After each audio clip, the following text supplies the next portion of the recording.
السلام عليكم ورحمة الله وبركاته. طلاب الصف الثالث الإعدادي، إن شاء الله النهاردة هناخد درس السلالات البشرية في العالم. العلماء بيقولوا إن السلالات البشرية دي بيرجع بسبب انتشار الإنسان في القارات المختلفة للعالم القديم إلى أواخر عصر البليستوسين. مع استقرار الإنسان في بيئاته المختلفة بدأ يتأثر بيها ويأثر فيها، فكانت نشأة السلالات البشرية في الواقع إن البشر بيختلفوا في مظهرهم الخارجي تبعا لسلالتهم اللي بينتموا إليه. طيب يعني إيه السلالة؟ السلالة هي مجموعة بشرية بتتشابه بصفاتها الجسمية الخارجية.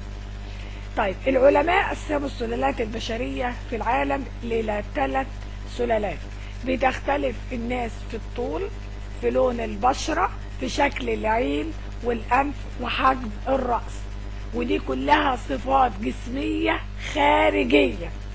بناء عليها تم تقسيم السلالات البشرية إلى 3 سلالات رئيسية.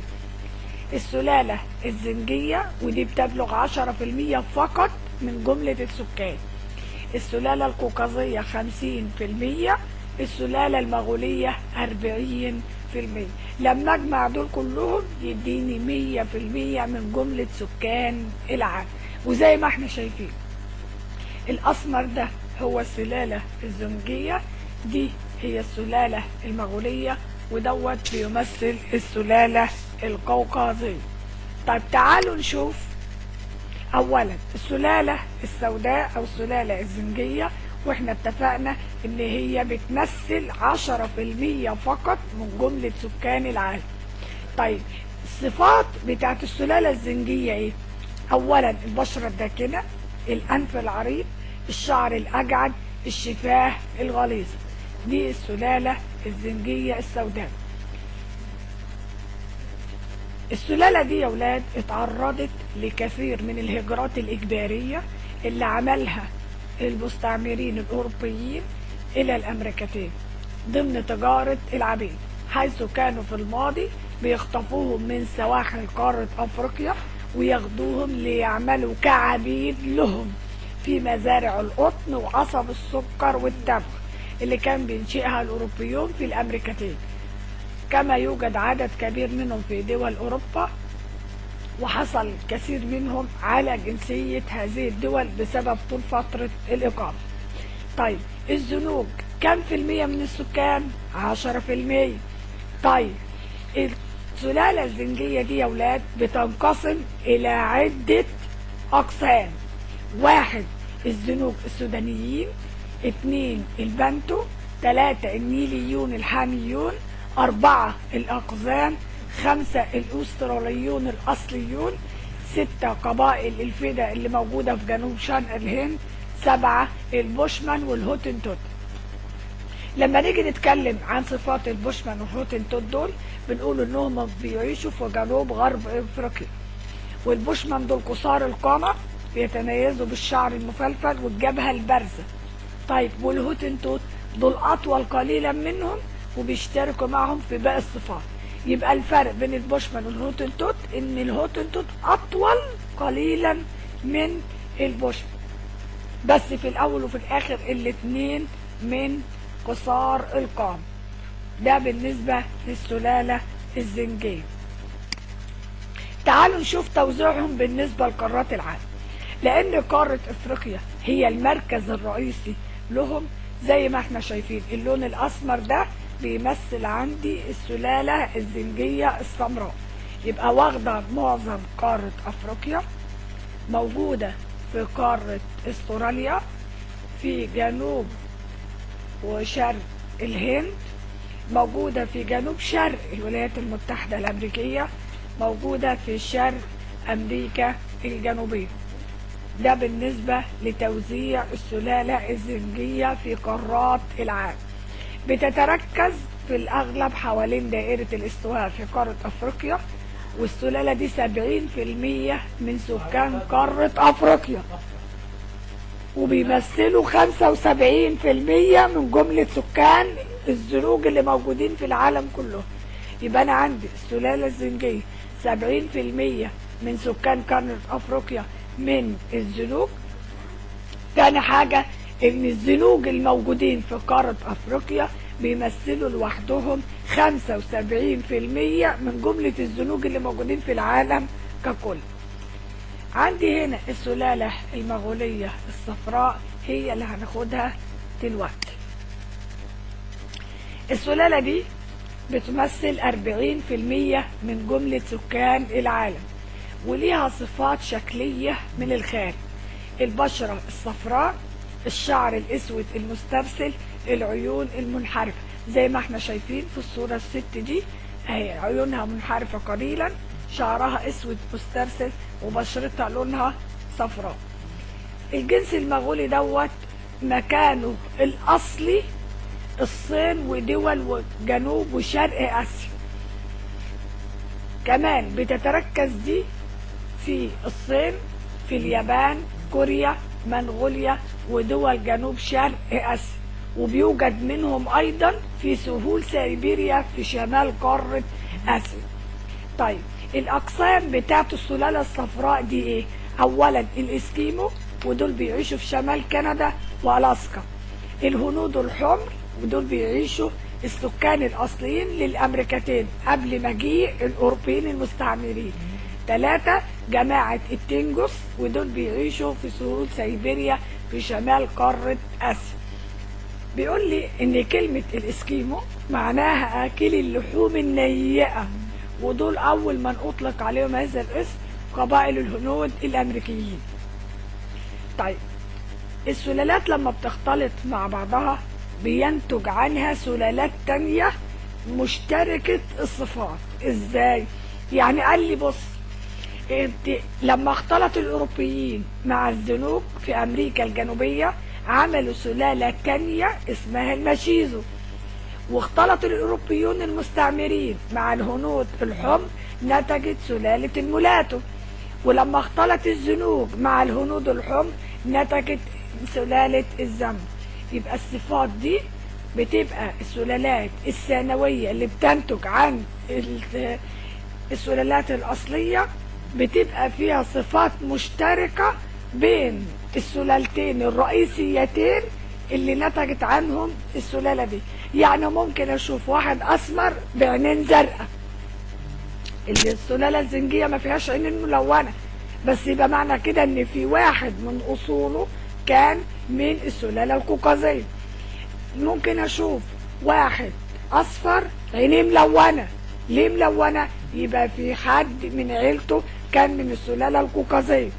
ممكن اشوفه شعره مسترسل وناعم بس هو بشرته سمراء، طب ليه؟ يبقى معنى كده ان هو اختلاط ما بين السلالة الزنجية والسلالة الصفراء. ده اللي بيطلع نتيجة اختلاط السلالات بعضها البعض، ان يطلع سلالة تانية بتاخد صفات من كل سلالة من الاصل،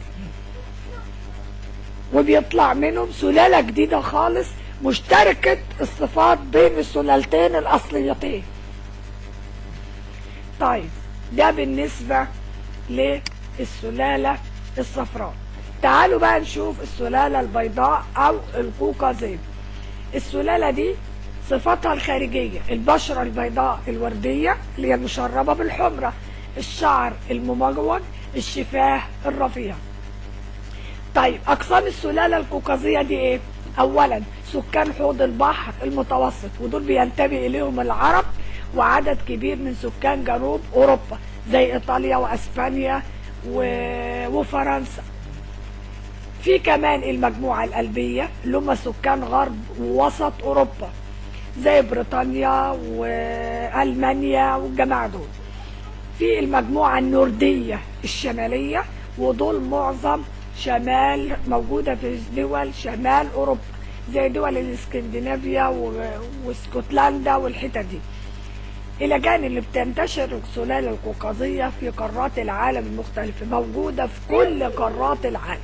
طيب لما يجي لي سؤال ويقول لي بما تفسر تنتشر السلالة القوقازية البيضاء في كل قارات العالم، اقول له بسبب ان المستعمرين الاوروبيون انتشروا في كل قارات العالم وكونوا مستعمرات وتم الاختلاط بينهم وبين السكان الاصليين للمناطق دي. عشان كده السلالة القوقازية البيضاء اكتر السلالات في العالم انتشارا، موجودة في كل القارات، موجودة في اوروبا، امريكا الشمالية، امريكا الجنوبية، استراليا، افريقيا، وبيتركزوا في شمال الصحراء في الدول العربية. طيب لما يجي يقول لي عرف كلمة الشعب، اقول له هي مجموعة من السكان بتسكن في دولة واحدة، ممكن ان تضم عدد من السلالات زي الولايات المتحدة الامريكية مثلا، موجود فيها كل السلالات الثلاثة، موجود فيها الزنوج اللي جابوهم يشتغلوا عبيد في مستعمرات الاوروبيون، موجود فيها السلالة القوقازية البيضاء اللي هم المستعمرين الاوروبيين استعمروا الامريكتين واستولوا عليهم، موجود فيها السلالة الصفراء اللي هي السلالة المغولية للناس اللي جم من شرق آسيا يشتغلوا في الأمريكتين، وبالتالي فإن الشعب الأمريكي يوجد به جميع السلالات البشرية، القوقازية والزنجية وكمان السلالة المغولية. طيب دلوقتي السلالات كلها انصهرت مع بعضها واختلطت بينها وبين بعضها، فأصبح إن مفيش عندي ولا سلالة رقية إلا في مناطق محدودة جدا من العالم. المناطق دي زي مين؟ أولا بعض الزنوج قصار القامة اللي في المجتمعات البدائية اللي موجودة في حوض غابات الكونغو وصحراء كالهارب أفريقيا، دول لم يختلطوا بغيرهم نهائي، ودول معرضين للانقراض بسبب عدم اختلاطهم، لا حد بيدخل لهم ولا هم بيخرجوا. تاني رقم 2 الاسكيمو اللي موجود في صحاري التندرة الباردة في شمال كندا، والهنود الحمر اللي في الغابات الامريكية في امريكا الجنوبية وجبالها، اللي هم هربوا ليها هربا من المستعمرين الاوروبيون اللي كانوا بيعملوا لهم حركات ابادة شاملة للاستيلاء على اراضيهم وممتلكاتهم، فهربوا منهم لمنطقة الغابات والجبال الوعرة اللي هم متأكدين ان الاوروبيين مش هيقدروا يتوصلوا لمكانهم فيه. الى جانب الاستراليين الاصليين اللي هم السكان الاصليين لاستراليا اللي قبل ما يهاجر اليها المستعمرين الاوروبيين ويعملوا فيها مستعمرات. طيب انا اقدر استنتج ايه من كل اللي حصل دوت؟ اولا ان مفيش دولة واحدة في العالم بيتكون شعبها من سلالة واحدة نهائي، كل دول العالم السلالات اللي فيها مشتركة بين الثلاث سلالات الأصلية. فعندي شعب الولايات المتحدة الأمريكية على سبيل المثال في السلالة السوداء اللي هم الزنوج اللي كانوا بيشتغلوا عبيد عند المستعمرين الأوروبيين اللي بدأوا ياخدوا حقوقهم بالكامل كأي مواطن أمريكي زيهم زي البيض والسلالة الصفراء بالظبط. في الصفراء وهم الهنود الحمر اللي كانوا السكان الأصليين للأمريكتين قبل ما يجي الأوروبيين والمستعمرون، بعدين في القوقازيون اللي هم السكان البيض القادمين من أوروبا اللي هم المستعمرين اللي استعمروا الأمريكتين وحولوها لمستعمرات أمريكية. كمان العرب هم نفسهم مش من سلالة واحدة. ليه؟ لأن بسبب الفتوحات الإسلامية والهجرات واختلاطهم مع السلالات الأخرى، فالعرب نفسهم ما همش من سلالة واحدة ولكن من سلالات مختلطة مع بعضها. فنخلص من ده كله في ايه؟ خلاصة الكلام ده ان اصل السلالات البشرية اصل واحد وهو سيدنا آدم، وان الاسس اللي تم تقسيم السلالات عليها هي التقسيم على اسس ظاهرية اللي هو الشكل الخارجي لجسم الانسان فقط، هو ده اللي تم تقسيم السلالات عليه، من حيث لون البشرة، طول القامة، شكل الشعر، لون العينين ورسمتها، الحجم الأنف وحجم الشفاه، دي كلها ظاهرة للعين، صفات خارجية ظاهرية. بس مفيش ولا سلالة واحدة أقدر أقول عليها إن أكتر ذكاء من السلالات الأخرى أو أكتر قدرة على الإبداع. يبقى أنا التقسيم بين السلالات كان بيتم عن طريق الشكل الخارجي فقط للسلالة، وليس للذكاء أو القدرة العقلية أو القدرة على الإبداع في كافة المجالات. كده الدرس خلص، واتمنى ان انتوا تكونوا فهمتوه، ولو في اي حاجة عرفوني في التعليقات وانا هرد عليها ان شاء الله.